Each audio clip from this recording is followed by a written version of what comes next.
Our company, Medway, has developed a new patient transport system called Patient Link that we propose to the New South Wales government in the public medical sector with the goal of increasing the effectiveness of the current non-emergency transport system used.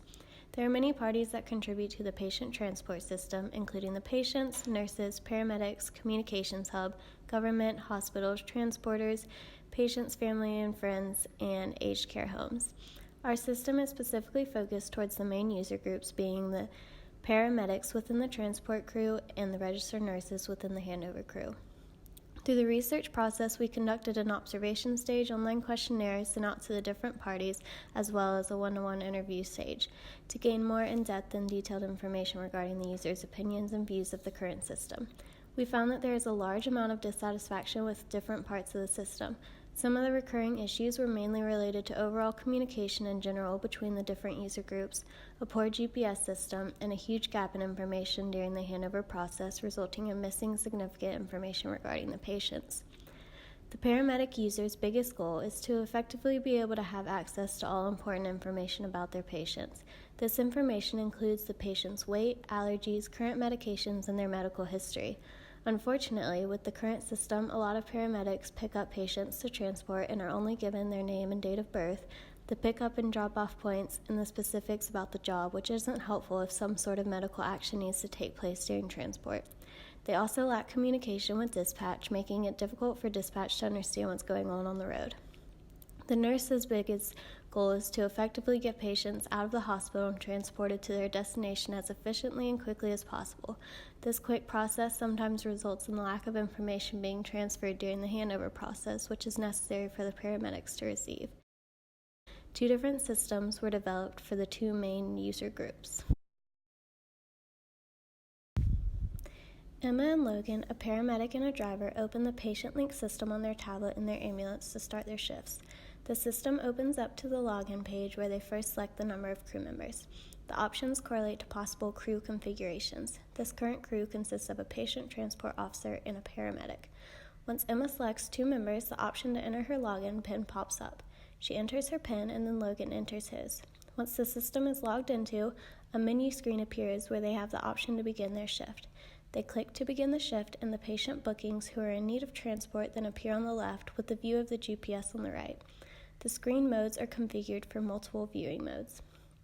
Emma swipes to the left to just view the list of patients. On this screen, Emma taps on the job at the top of the screen to begin the transport process with the dialysis patient, John Travolta. Once the job is selected, a screen with the job specifics appears. Here, Emma and Logan can review the patient's details before they actually pick the patient up. If for some reason they need further more detailed information regarding the patient, there's the option to tap on the button that says Medical History.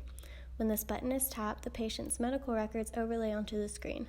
Once Emma is done reviewing the patient's medical records, she then taps the back button to return to the document view of the list of patients so that they can also view the route information.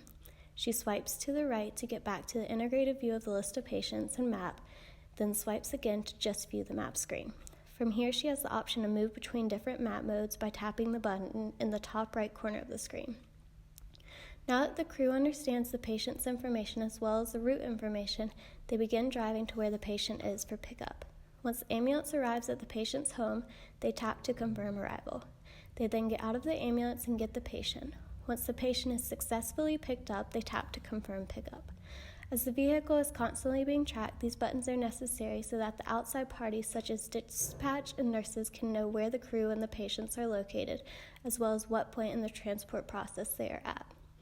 Emma and Logan then are en route with John to the hospital to drop him off. While en route, John takes his routine medication, however begins showing signs of discomfort. As Emma took the initiative to review John's medical records prior to picking him up, she remembers that he has various prescribed medications. This must be the cause of his discomfort. John's conditions worsens. Emma contacts dispatch and alerts them of the situation.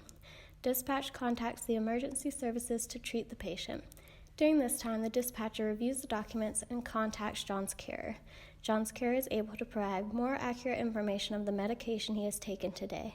The dispatcher relays this information to Emma, who is now treating John. Emma realizes John has overdosed due to reactions between his medications and treats accordingly. Once the situation is handled, the call is ended and Emma and Logan continue en route to the hospital. They then arrive at the hospital where the option to confirm arrival pops up. They tap to confirm arrival and then begin the handover process. Once the patient is handed over to the nurses in the hospital, they tap to confirm handover and the job is complete. The dispatchers can see that the crew is available to pick up their next patient, and this process then is repeated.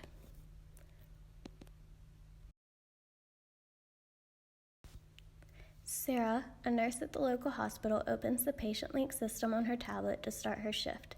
The system opens up to the login page where she enters her PIN to log in. Once the system is logged into, a home screen appears where she has the options to request new patient transfers, both urgent and non-urgent, as well as check for incoming patients and outgoing patients. She has a patient, Samuel, who is in need for a transfer, so she enters his information into the system. She then taps the photo scan option where she can scan in Samuel's medical history form. After scanning, she is brought to a page to enter the transfer date and location. She then submits the request. This request is seen by dispatch, where they can then assign the patient to a road crew. From here, she is brought back to the home screen where she has the same original options to either enter a new non-urgent patient or enter an urgent patient. She chooses to check her outgoing patients to check on the progress of the patient Samuel, who she just entered. Once the ambulance arrives for pickup, the GPS notices that the ambulance has arrived, and Sarah is given the option to confirm this arrival. Once she confirms the arrival, the patient is then in the hands of the paramedics, and they begin their process through their system in the ambulance.